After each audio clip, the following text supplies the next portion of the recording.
سلامونه ګرانو کتونکو، هیله لرم چې تاسو به ټول روغ جوړ او خوشاله یاست. زه ستاسو کوربه اعظم خان مندوخیل، تاسو ګورئ وطن چینل.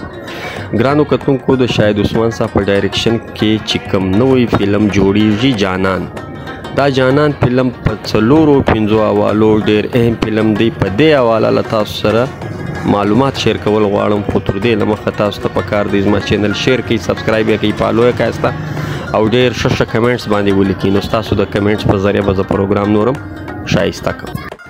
راځم خپل اصل موضوع ته. اصل موضوع دا دی چې جانان فلم په 4-5 حوالو ډیر اهم فلم دی. هغه کمې حوالې دي؟ جی ها، اوله حواله دا ده چې په دې فلم کې له ډیرې زمانې پس له ډیره وخته بعد جهانگیر خان ایز هیرو په کریکټر کې را روان دی. یعنی په جانان فلم کې جهانگیر خان د مین هیرو کریکټر ادا کړی دی.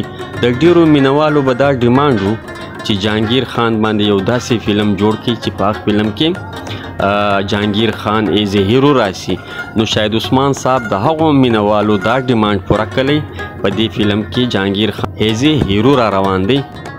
د جانان فلم دومه حواله دا ده چې په دې فلم کې د سیکنډ هیروشپ په کریکټر کې وقار جانی صاحب را روان دی. وقار جانی صاحب تر دې له مخه په 2-3 فلمانو کې وړکوټي کردارونه ادا کړي وو. ته صرف زما په دې فلم کې وړکوټ کردار وو. بیا له دې بعد د شاهد عثمان صاحب یو بل فلم وو ملنګي. په ملنګي فلم کې د وقار جانی وړکوټي کردار وو. خو په جانان فلم کې په اول ځل وقار جانی صاحب ته د سیکنډ هیرو کریکټر ورکړی دی. نو په دې حواله هم دا فلم ډیر اهم فلم دی. دریم خصوصیت د دې فلم دا دی چې دا فلم د ډیر غټ بجټ فلم دی. یعنی په دې فلم باندې دومره غټ بجټ لګیدلی دی چې کم فلمان د عید پر موقعو باندې د اختر په موقعو باندې فلمان جوړېدل، په هغو فلمانو هم دومره غټ بجټ نه دی خرچ شوی، لیکن په جانان فلم باندې تر حد زیاته بجټ خرچ شوی دی. د دې فلم صرف 6-7 غانې 9 لکه یا 10 لکه روپۍ خوړلي دي.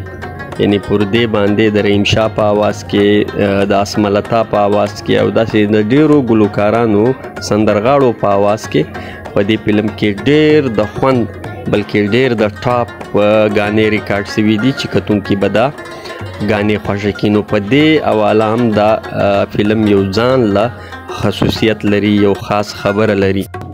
د جانان فلم څلرم خصوصیت دا دی، یعنی څلرمه خاص خبره دا ده چې دا فلم د پخوا د فلمانو په رنګ چې په هغو کې به کلاشینکوف کلچر وو، هغه په دې فلم کې شاهد عثمان صاحب نه دی اچولی. یعنی د دې فلم کهانۍ سوچه کهانۍ ده، بهترینه کهانۍ ده.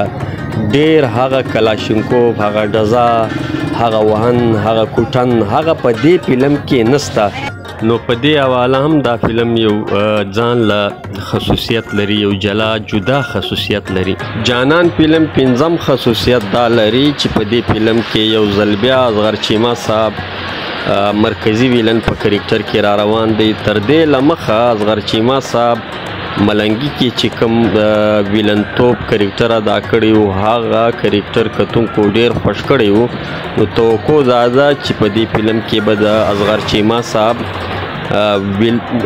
د ویلن کریکټر هم کتونکي خوښ کړي. 6م خصوصیت جانان فلم دا لري چې په دې فلم کې له ډیرې زمانې بعد، له ډیره وخته بعد مزایا کریکټر هم شاهد عثمان صاحب پکې اچول دي. نادیه خیال او اسفندیار په دې فلم کې به طور مزایا اداکار اچولی دي. کتونکي به انشاءالله د دوی دا مزایا کریکټر ډیر خوښ کړي. ګرانو کتونکو، په یو فلم کې 3-4 شیان ډیر ضروری وي. یو دا چې داغه فلم کهانۍ به ډیره زبردست وي، دومره زبردسته کهانۍ به وي چې کتونکي به په ډیر غور سره هاوري. دویم دا چې داغه غانې به ډیرې د ټاپ غوي، ډیرې ښایسته غانې به وي، ښایسته سندرغاړو به هغه غانې ویلي وي.